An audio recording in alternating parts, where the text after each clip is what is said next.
I'm Dan Lagares, and I'm the staffing manager at the Broad Institute. And for those of you who are not familiar with the Broad Institute, we are a world-class nonprofit research institute.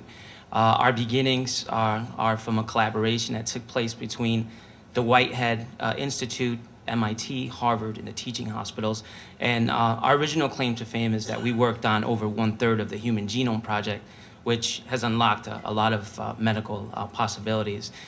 So we've been pretty busy in the recruiting department. We've grown quite a bit. Since 2008, we have hired over 430 employees, regular paid employees, and in addition to that, we also hire postdoc associates and fellows and quite a few other academic types of flavors. But some of the techniques that we have used to get that many people to come and join us at the Broad is obviously having a great reputation, working on some really great projects, and having some of the top scientists in the world doesn't hurt.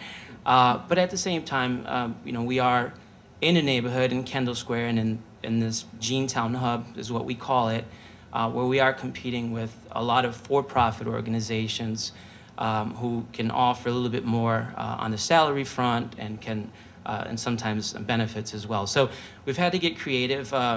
We've used some of the more traditional formats that you've all used in the past. So, everything from posting jobs on some of the more common websites such as Monster, and Yahoo, and more recently Craigslist and Dice, and even going to Science Careers and Biospace and all those sites. That has been effective. We've also engaged in a pretty aggressive career fair campaign where we've marketed not only some of the niche areas such as IT or scientists specifically, but we've also done some of the more common things like diversity in colleges, and we've plugged employee referrals. The list goes on, and these are all, I think, approaches that we've all have used in some way, shape, or form. But the challenge, again, is trying to get the passive candidate.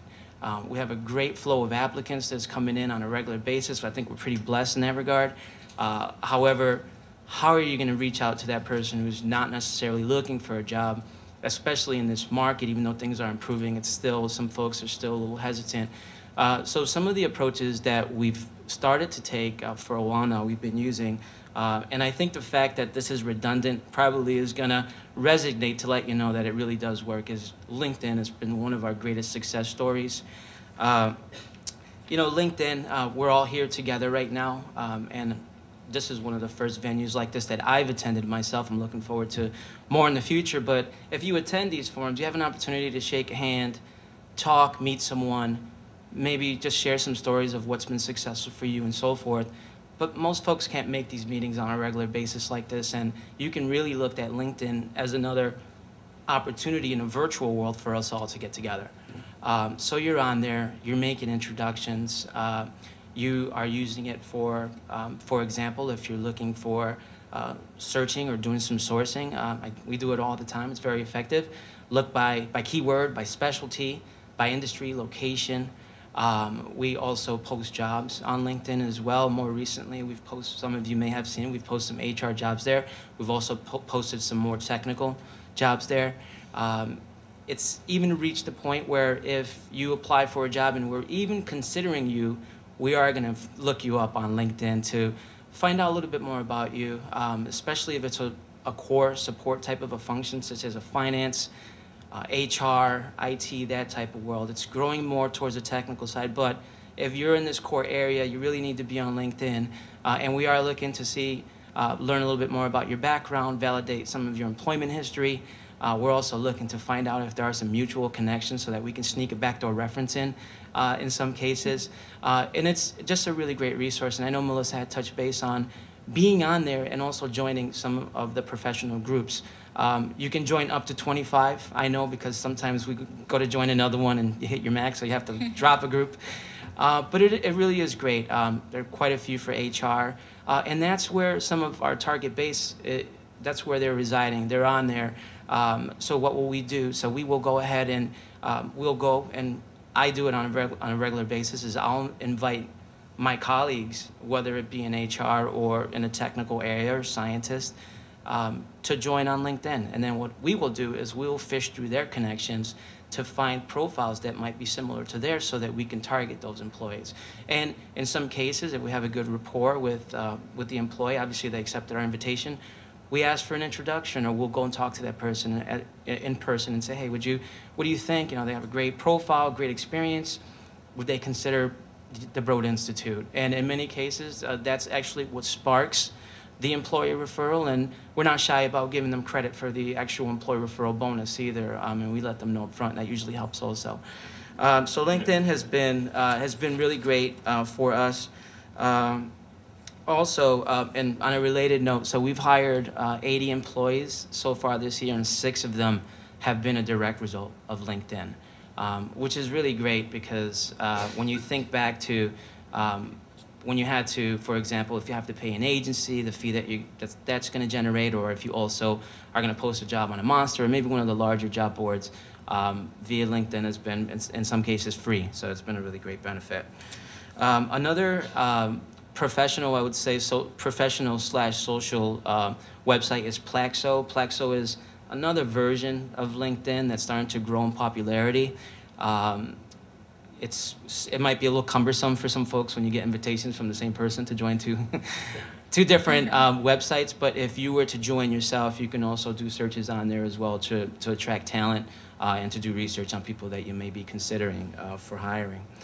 As far as going more into the personal media side, some of our recruiters have been using Twitter for a while now. I'm fairly new to it, but it's pretty impressive. The concept is you create an account and you just tweet and you put information out there, and folks that are interested in following your organization or you directly will be your followers. And every time you put a tweet out there, they get an update on their mobile device, or if they go onto the webpage saying so-and-so has an announcement to make. And so it's growing, you probably know it's growing pretty quickly. So some of the recruiters have been using it to link to their, to send candidates to their actual LinkedIn profiles, or just to post a job. And that's something that we're starting to become a little bit more involved in, which is really great.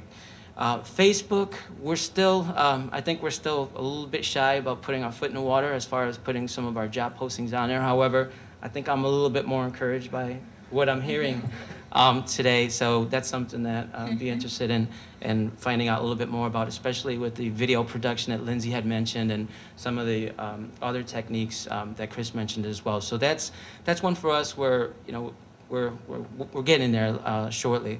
Now, as far as looking up people on the web and also on Facebook, I will confirm that we do that.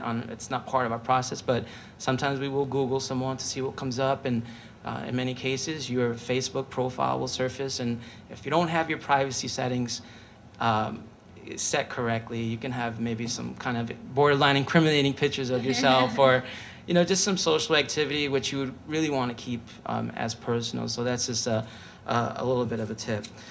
Some of the approaches that we're looking into in the future, it's very exciting, are really looking into aggregators a little bit more, web aggregators, where if you go to one site, they're really going to scoop up all the job postings and information on an organization. So it's really like one-stop shopping. And that's something I think Chris and I are going to be talking about a little bit more. And it's interesting because you're paying all this money to post your position on Monster, but Monster is paying Indeed to post it on their website to bring traffic back to Monster. So it's really kind of a tug of war of attention right now. So I think the logic is to go directly to that source in the future. Also, embedding emails with videos, professionally produced videos. I know Lindsay specializes in that area, and we also are very proud to have a very technologically advanced communications team in-house that produces those types of things as well. So that's one of the things we're going to look into as well. If we send you a message, a text message, not only will it have a link to a video, but a direct link to get you directly to that job page. I don't think it's enough anymore to just say, go to our career center anymore. You really have to link that person directly to the job posting. There's a lot of competition, everyone's tech savvy, and time is of the essence, so I recommend just linking everyone right back to that page. Not only is it more efficient, faster, but you can tag it so you can know exactly where your traffic is coming from for return on investment as well. But very excited. It's a new frontier. Very excited to be a part of it, and I think we all just need to really kind of catch the wave right now. Otherwise, we're going to get left behind. Thank you.